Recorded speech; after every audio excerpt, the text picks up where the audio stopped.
ஓம் ஸ்ரீ குருப்யோ நமஹ.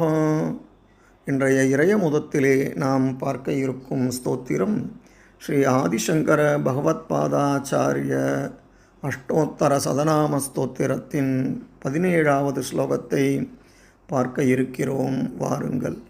விஷால கீர்த்திர்வாகீஷः சர்வலோக ஹிதோத்சுகः கைலாசயாத்ரா சம்பிராப்த சந்திரமௌலி பிரபூஜகः.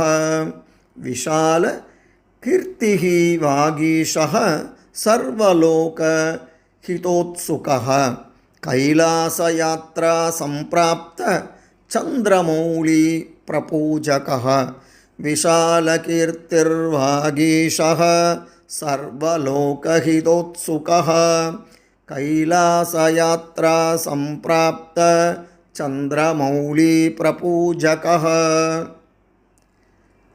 பெரும் புகழ்பெற்ற பேச்சாற்றலின் அதிபதியாகத் திகழும் ஆதிசங்கர பகவத்பாதரை வணங்குகிறேன். மேலும் அனைத்து உலகங்களின் நலன்களிலும் அக்கறையும் பேரார்வமும் கொண்ட ஆதிசங்கர பகவத்பாதரை பணிந்து வணங்குகிறேன். கைலாச யாத்திரையின் போது பிறை சந்திரனை தலையில் சூடிய ஈசனை வழிபட்டவராகிய ஆதிசங்கர பகவத்பாதரை அனுதினமும் பணிந்து வணங்குகிறேன். இதன் தொடர்ச்சியை அடுத்த பதிவிலே பார்ப்போம். நன்றி, வணக்கம்.